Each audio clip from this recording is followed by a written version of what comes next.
ایک صحابی تھے حضرت جناب سیدنا خفاف بن ایما غفاری رضی اللہ تعالیٰ، انہوں نے بڑا کردار ادا کیا تھا میدان احد میں، انہوں نے اور ان کے صاحبزادے نے۔ تو ان کی بیٹی ایک دن حضرت عمر کے پاس آئی۔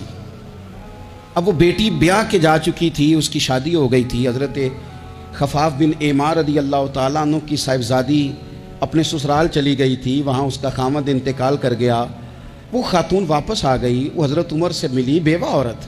اس بیوہ خاتون نے آ کے یہاں تو میرے بھائی وہ فوجی بیچارے جن کی بیویاں، جن کو ایک تقریب میں تو خوب ایوارڈ دینے کے لیے بلایا جاتا ہے، میں نے یتیمی کا وقت گزارا ہے، مجھے پتہ ہے کہ 2-4 مہینے لوگ آ کے کہتے ہیں کوئی حکم ہو جاتے 10 آ جائے، پھر جب 1 سال گزر جاتا ہے تو پھر لوگ کہتے ہیں 4 بھرا نے کام کیوں نہیں کر دے؟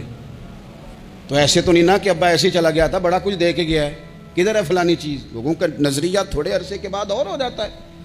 آپ نے بڑے بڑے شہداء کے گھروں میں ایوارڈ تو دیے، کیا کبھی آپ نے پلٹ کر دوبارہ غور کیا کہ ان کے بچے کہاں ہیں، ان کی بیوہ کس حال میں ہے، وہ زمانے کی تیز دھوپ اور تیز آندھی کا مقابلہ کیسے کر رہے ہیں؟ بغیر باپ کے جو انسان کو کھلے آسمان تلے وقت گزارنا پڑتا ہے وہ کتنا کو مشکل ہوتا ہے، وہ کس طرح ٹائم گزار رہے ہیں، یہ کبھی سوچا لوگوں نے؟ یہاں تو نرنگیے سیاست دوران تو دیکھیے منزل انہیں ملی ہے جو شریک سفر نہ تھے، جو نکلے ہی نہیں تھے وہ منزل تک پہنچ گئے، اور جنہوں نے جوانیاں گزار دی وہ رستے میں رہ گئے۔ حضرت خفاف بن ایما کی صاحبزادی بیوہ ہو کے آ گئیں، بچے ساتھ تھے، سر راہ جناب عمر سے ملی اور مل کے کہنے لگی حضور میں اس صحابی کی بیٹی ہوں جنہوں نے احد والے دن اپنے بیٹے کے ساتھ مل کے محاصرہ کیا تھا، بچے میرے یتیم ہو گئے ہیں، میں بیوہ ہوں۔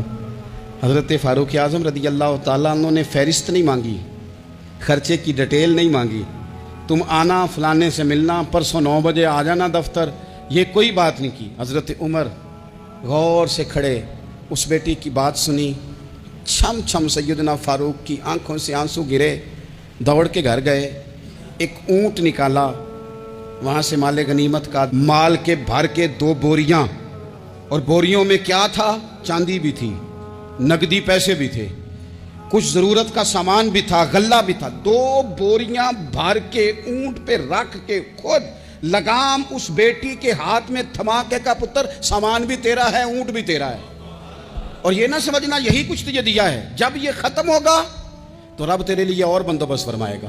کیا مانا؟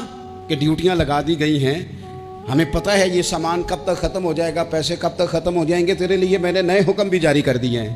ایک شخص نے کہا حضور ایک بیوہ کو آپ نے کچھ زیادہ ہی نہیں دے دیا؟ یہاں لوگ سیاسی تقسیم نہیں کرتے، تھوڑا کام والے کو دے دو، تھوڑا چوکیدار کو دے دو، تھوڑا گلی محلے میں دے دو، تھوڑا رشتہ داروں میں دے دو، سب ہمارے احسان کے نیچے رہیں گے۔ کہا ایک ہی خاتون کو آپ نے اتنا نہیں دے دیا؟ تو حضرت عمر ناراض ہو گئے، فرمانے لگے تجھے تیری مار ہوئے، میری نظروں میں آج بھی وہ جلوہ موجود ہے جب اس کا باپ اور بھائی میدان احد میں کافروں کے خلاف لڑائی کر رہے تھے، آج تک میری نظر میں موجود ہے، تو کہتا ہے میں نے زیادہ دے دیا۔